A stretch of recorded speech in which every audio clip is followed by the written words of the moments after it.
ข่าวที่กำลังมาแห่งและก็เป็นกระแสที่สุดในโซเชียลของเราในปัจจุบันก็คือเรื่องของการทะเลาะวิวาทกันในท้องถนนในการเดินทางไปที่งานนมัสการพระธาตุหลวงเวียงจันทร์ Time to share D+ ผลิตภัณฑ์ปกป้องตับจากเครื่องดื่มแอลกอฮอล์สวัสดีท่านผู้ชมกลับมาพบกับรายการทำทูแสสำหรับพวกข้อข่าวที่เราอยากจะนำเสนอในมื้อนี้ก็คือเกี่ยวข้องกับภาพที่กำลังเป็นกระแสในโซเชียลของเราในปัจจุบันก็คือภาพเหตุการณ์ความรุนแรงที่ว่าเกิดขึ้นในช่วงของการเดินทางไปเที่ยวงานนมัสการพระธาตุหลวงเวียงจันทร์แต่รถมันติดและก็มีการตำท้ายกันจนมีปากเสียงและนำไปสู่การชกต่อยเดี๋ยวเราจะให้ท่านผู้ชมไปเบิ่งภาพนํกัน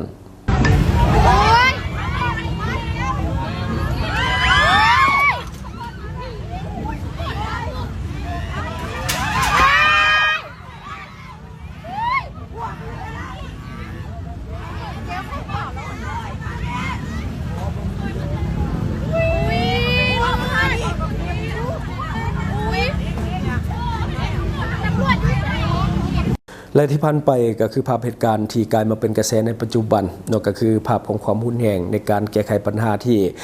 เกิดการตำทายกันและก็มีการโอลมกันเล็กน้อยแต่ว่าผู้ที่ซองมาก็คือบ่โอลมก็คือศกต่ออย่างเดียวแล้วก็เอา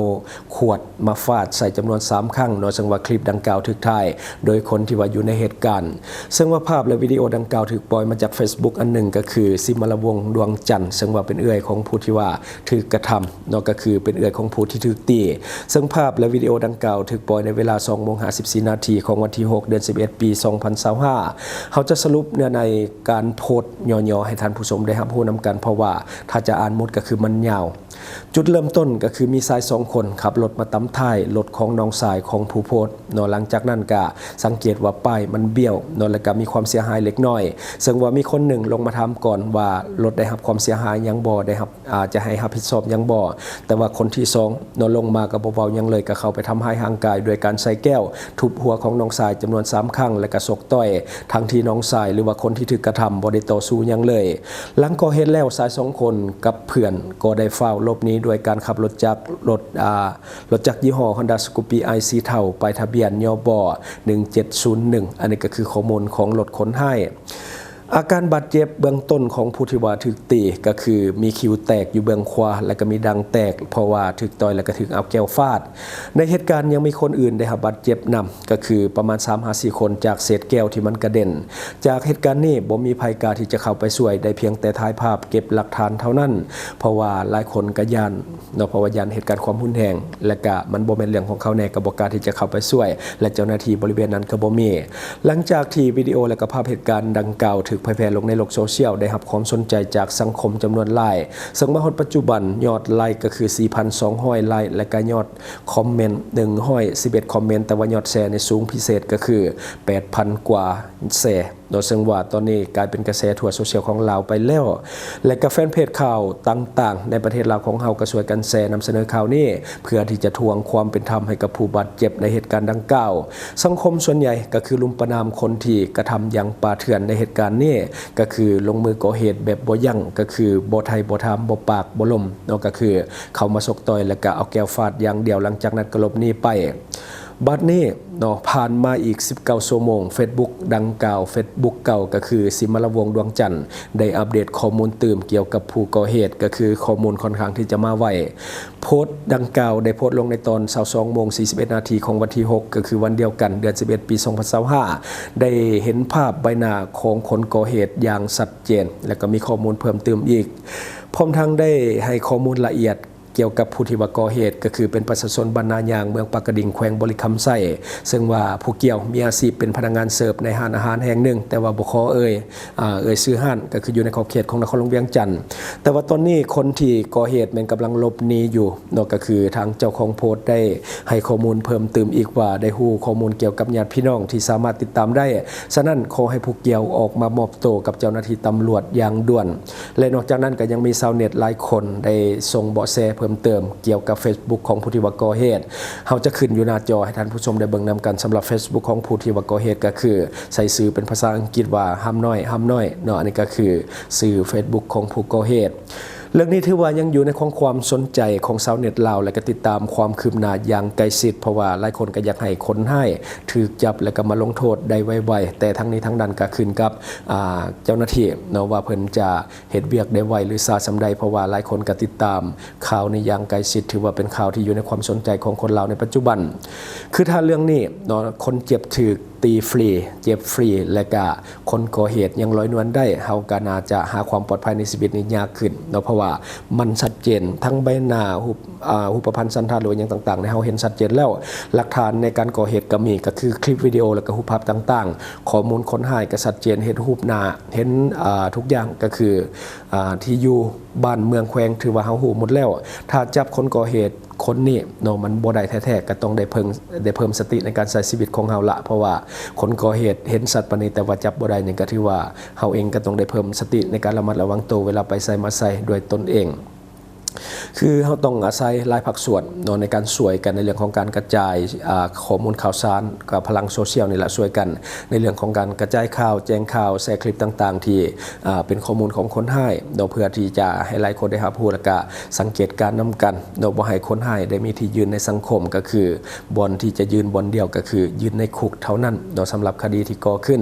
ถ้าคดีนี้หลุดพ้นความผิดคนแบบนี้มันจะก่อเหตุซ้ำแบบนี้ไปเรื่อยๆเพราะว่ามันคิดว่ากฎหมายเอาผิดมันบ่ได้แล้วก็จะก่อเหตุซ้ำกับคนอื่นไปเรื่อยๆทำตัวเหนือกฎหมายฉะนั้นทุกคนต้องเป็นหูเป็นตาและก็แจ้งเบาะแสของคนให้ถ้าหากว่าพบเห็นในพื้นที่ของนครหลวงเวียงจันทร์ก็ตามหรือว่าต่างแขวงก็ดีถ้าว่าพบเห็นอยู่ใช้ก็ตามแจ้งเจ้าหน้าที่ได้ตลอดเวลาและบัดนี้เราจะมาอัปเดตอาการของผู้บาดเจ็บหลายคนน่าจะได้เห็นและภาพที่ถูกแชร์ขึ้นหลังจากที่ถูกผู้ก่อเหตุเอาแก้วตีอาการเบื้องต้นก็ค่อนข้างที่จะหนักสมควรเพราะว่าภาพกระทึกเผยแพร่ในโลกโซเชียลในปัจจุบันอายุของน้องก็น่าจะอยู่ประมาณช่วง10 ปลายหรือว่า20 ปีต้นๆน่าจะยังเป็นวัยรุ่นอยู่แต่ว่าบ่ได้ต่อสู้บ่ได้ขัดขืนทั้งที่วัยรุ่นเนี่ยเขาจะก็มีเหือมีแหงหลายแต่ว่าบ่ได้ต่อสู้ผู้ที่ว่าก่อเหตุสำหรับอาการบาดเจ็บเห็นได้ชัดว่ามีอาการบาดเจ็บบริเวณหัวคิ้วเบื้องขวาแล้วก็มีรอยแตกซึ่งว่าเพิ่นได้เอาผ้าพันแผลมาติดไว้แล้วก็มีรอยซ้ำหรือว่ารอยบวมอยู่ลุมตาเบื้องขวาเช่นเดียวกันน่าจะถือแก้วในช็อตทำอิฐแถวเห็นในวิดีโอน่าจะถือแก้วฟาดเทียนบวมอีกก็คือบริเวณปากน่าจะเกิดจากการฉกต่อยเพราะว่าปากนี่ก็มีอาการบวมตอนนี้หลายคนก็แสดงความเป็นห่วงสำหรับเหตุการณ์ที่มันเกิดขึ้นยันบ่ได้รับความเป็นธรรม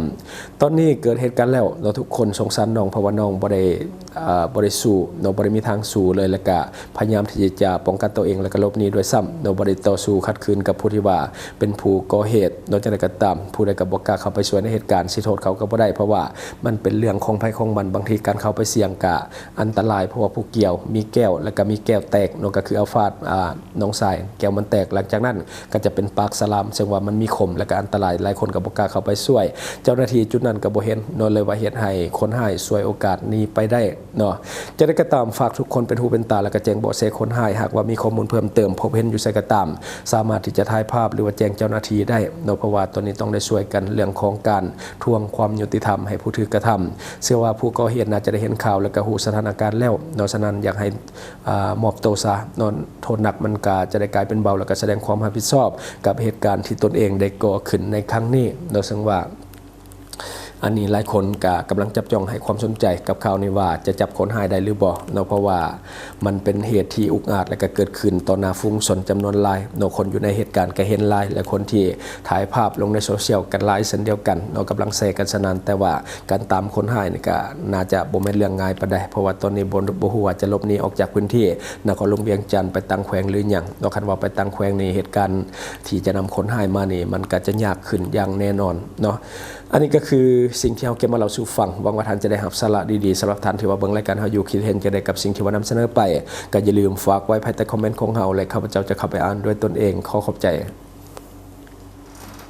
บริษัทเพชรสุขมิไซเจริญทรัพย์จำกัดผู้เดียวบริการก่อสร้างครบวงจรหับสำรวจพื้นที่ก่อสร้างและให้คำปรึกษาโครงการหับออกแบบโครงการต่างๆทั้งแบบ 2D และ 3D การบริการคิดไล่และการประเมินโครงการก่อสร้างหับเป็นที่ปรึกษาโครงการก่อสร้างต่างๆสำหรับท่านใดที่สนใจอยากใช้บริการกับบริษัทเพชรสุขมิไซเจริญทรัพย์จำกัดผู้เดียวสามารถติดต่อที่เบอร์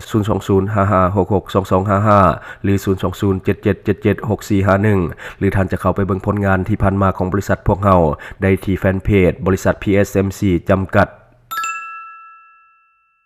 อยู่เมืองลาวใช้แต่เงินกีบลาวและส่งเสริมผลิตภัณฑ์ภายในเพื่อลดพรการนำเข้าสินค้าและแก้ปัญหาเงินตา Subscribe for more video.